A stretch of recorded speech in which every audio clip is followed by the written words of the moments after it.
Hello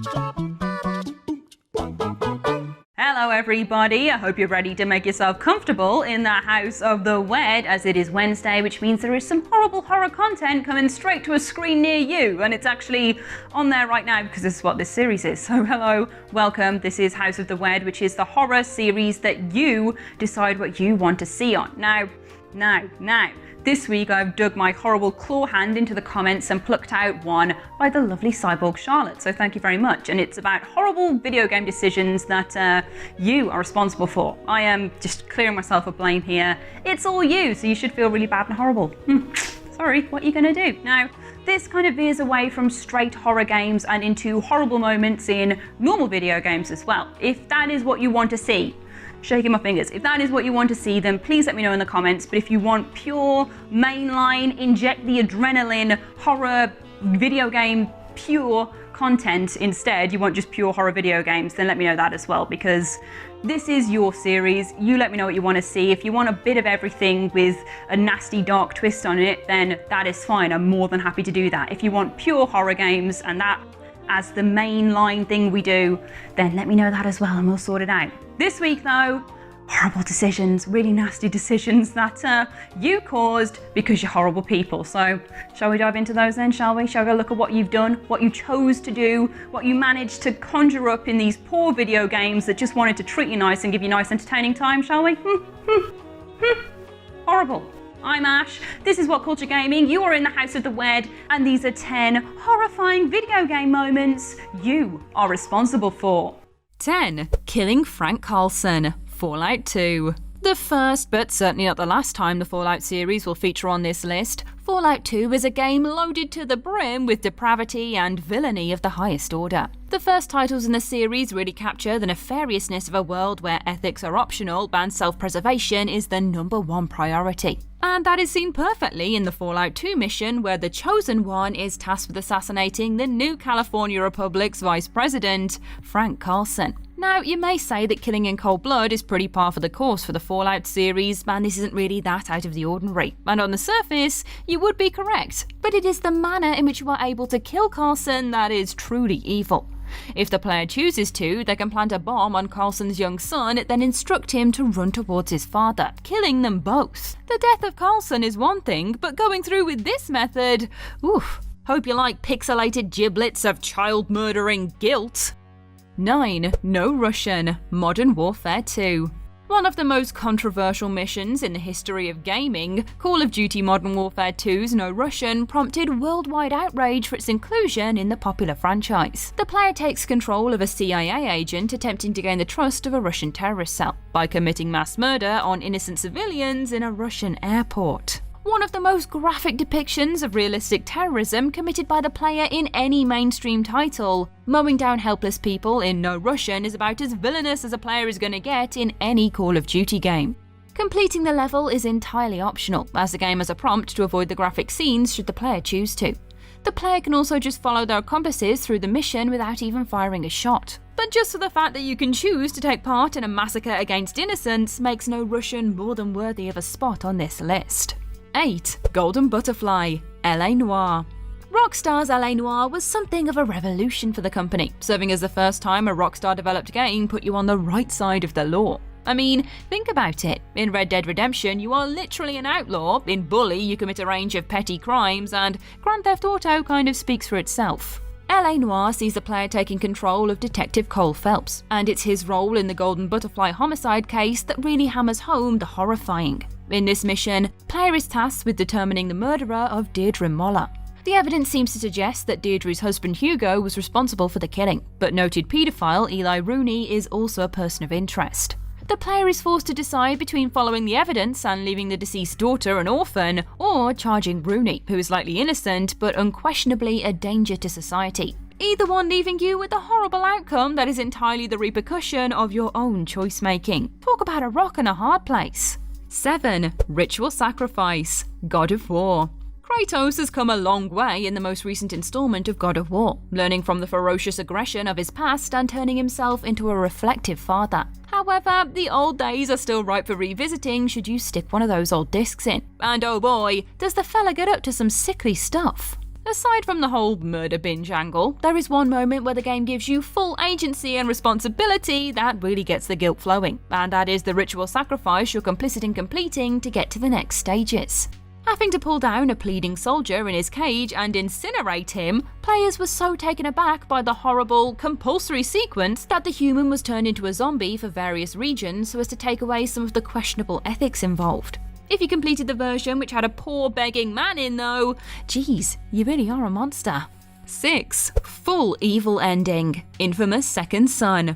The third title in the critically acclaimed Infamous series, Infamous Second Son sees the player take control of Deslin Row as you utilise your superpowers in a fictionalised version of Seattle. Much like Second Son's predecessors, the game employs a series of ethical dilemmas for the player to choose from to determine whether Row will veer towards good or evil, meaning the full extent of the game's story cannot be accessed without playing through on both karmic paths. However, if the player chooses to undertake the story as a ne'er-do-well, their actions never get quite as wicked as in the game's climax.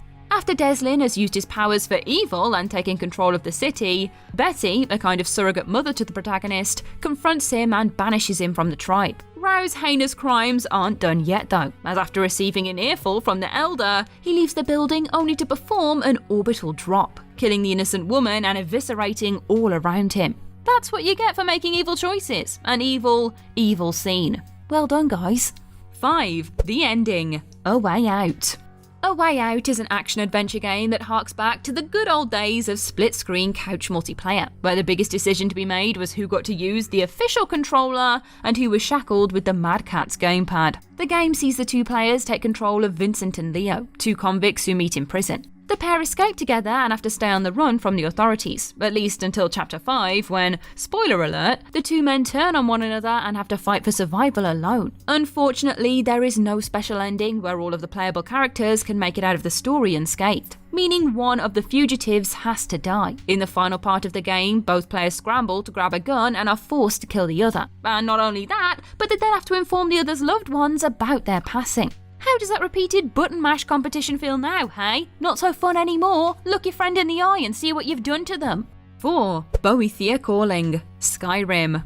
Bethesda has proven between the Fallout and Elder Scrolls series that they are not averse to including some pretty testing ethical dilemmas in their games, allowing the player the agency to decide how exactly their character would react considering the circumstances they are faced with. 2011's Skyrim is full of these difficult decisions, though perhaps none as ethically challenging as that of Boethia's Calling. Here, the Dragonborn must lure an unwitting NPC to the Pillar of Sacrifice. As you can probably imagine, anyone being led to the Pillar of Sacrifice likely doesn't have anything good in store for them. The difficult decision on the player is deciding who they want to forsake in order to further their progression in the game. The story is kind of like the Binding of Isaac in the Bible, only this time the sacrifice has to be completed in order to ensure a meeting with the supernatural. Skyrim's extensive dialogue can make companions really feel like likeable characters with their own aims and motivations, so killing one just to further the player's progression is a pretty villainous act.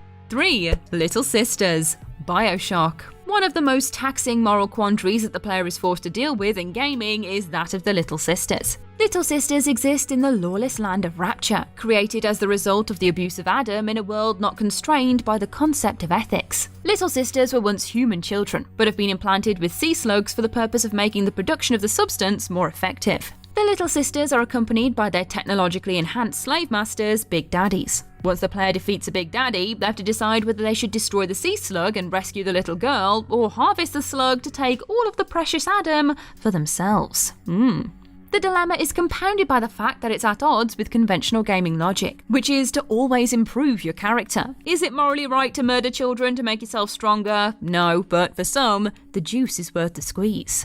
2. Vault 34. Fallout New Vegas. In the Fallout universe, few quests embody the whole Shades of Grey concept quite as well as in Vault 34. As longtime fans of the series will know, the Vault's intended to continue human civilization after a nuclear war, but actually little more than human science experiments carried out by Vault Tech. Vault 34 is no different, and by the time the courier arrives, much of the Vault is completely irradiated and infested with feral ghouls. The courier is tasked with shutting down 34's reactor in order to benefit NCR crops that have been failing due to radiation emitting from the Vault.